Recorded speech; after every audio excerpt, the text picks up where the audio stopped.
കാലങ്ങളേറെ മാറിയെങ്കിലും അബ്രഹാമിന് ലഭിച്ച വാഗ്ദത്തങ്ങൾക്ക് മാറ്റങ്ങൾ സംഭവിച്ചില്ല. സാഹചര്യങ്ങൾക്ക് വലിയ മാറ്റങ്ങൾ സംഭവിച്ചുവെങ്കിലും മോശയുടെ വിളിയിൽ മാറ്റങ്ങൾ ഉണ്ടായില്ല. ബന്ധങ്ങളിൽ മാറ്റങ്ങൾ ഉണ്ടായെങ്കിലും ദാവീദിനോടുള്ള ദൈവത്തിൻ്റെ വിശ്വസ്തതയ്ക്ക് മാറ്റങ്ങൾ ഉണ്ടായില്ല. കാലങ്ങൾക്കും സാഹചര്യങ്ങൾക്കും ബന്ധങ്ങൾക്കും മാറ്റം സംഭവിച്ചേക്കാം. എന്നാൽ ഇന്നലെയും ഇന്നും എന്നേക്കും അനന്യനായ യേശു ക്രിസ്തു മുഖാന്തരം നമ്മെ തെരഞ്ഞെടുത്ത ദൈവം നാം അറിയുന്നതും അനുഭവിക്കുന്നതുമായ മാറ്റങ്ങൾക്ക് അതീതനായ ദൈവമാകുന്നു.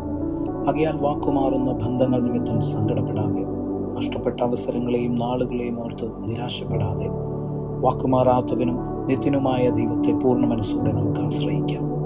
മാറ്റങ്ങൾക്ക് അതീതനും വിശ്വസ്തനുമായ ദൈവം മങ്ങിപ്പോകാത്ത തൻ്റെ സ്നേഹത്തിലും കുറഞ്ഞു പോകാത്ത തൻ്റെ ശക്തിയിലും പഴകിപ്പോകാത്ത തൻ്റെ വാഗ്ദത്തങ്ങളിലും നമ്മെ സൂക്ഷിക്കുകയും പുലർത്തുകയും ഉയർത്തുകയും ചെയ്യുമാറാകട്ടെ.